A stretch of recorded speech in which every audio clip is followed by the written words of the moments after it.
الحمدللہ والصلاة والسلام علی رسول اللہ وعلی آلہ واصحابہ اجمعین، اما بعد، اعوذ باللہ من الشیطان الرجیم، بسم اللہ الرحمن الرحیم، رب اشرح لی صدری ویسر لی امری واحلل عقدۃ من لسانی یفقہوا قولی، رب ارحمہما کما ربیانی صغیرا، آمین۔ السلام علیکم ورحمۃ اللہ وبرکاتہ۔ ناظرین، اخلاق نبوی صلی اللہ علیہ وسلم سیریز کے چھٹے سبق کا عنوان ہے خوش نصیب غلام۔ غزوہ خیبر 7 ہجری میں ہوا۔ خیبر کا شہر مدینہ سے کم و بیش 150 کلومیٹر کے فاصلے پر ہے۔ یہاں یہودیوں کے کئی قلعے موجود تھے۔ ان میں سے ایک قلعے کا نام نائم تھا۔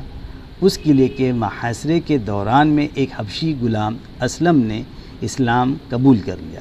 اس نے اسلام کیسے قبول کیا؟ آئیے یہ دلچسپ واقعہ سنتے ہیں۔ اس کے یہودی مالک کا نام عامر تھا۔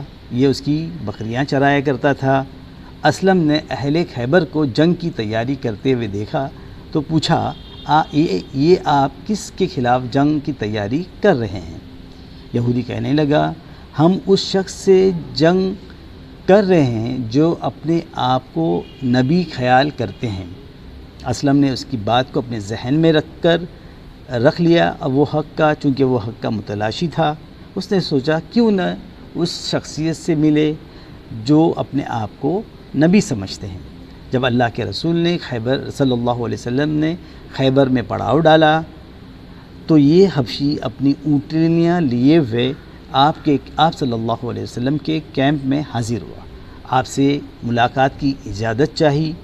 اللہ کے رسول کے اخلاق اور آپ کی توجہ کو دیکھیے کہ آپ نے ایک حبشی غلام کو ملاقات کی اجازت دے دی۔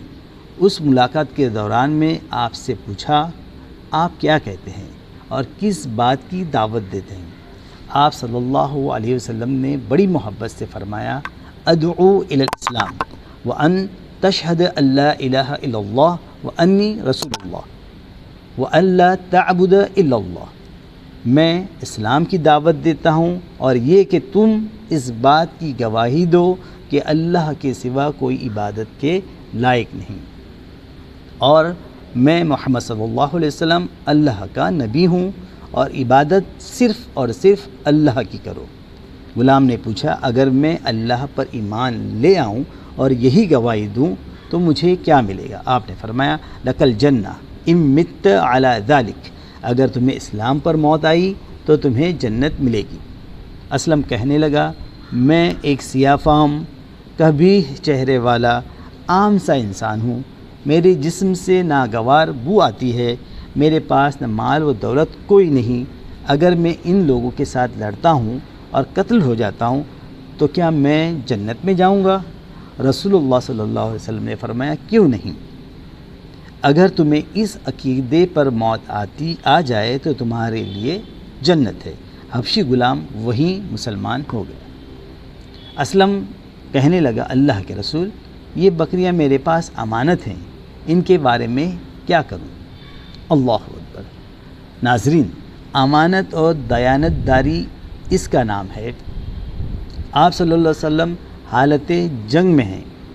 ان بکریوں پر اگر چاہتے تو قبضہ کر لیتے، کون پوچھ سکتا تھا؟ مگر یہ بھی مکارم اخلاق میں سے ہے کہ آپ نے اس حبشی چروائے سے فرمایا کہ ان بکریوں کو فوجی کیمپ سے باہر نکالو، پھر انہیں ہانک دو، انہیں کنکریاں مارو، اللہ کی طرف سے، اللہ تعالیٰ تمہاری طرف سے یہ امانت ادا کرے گا۔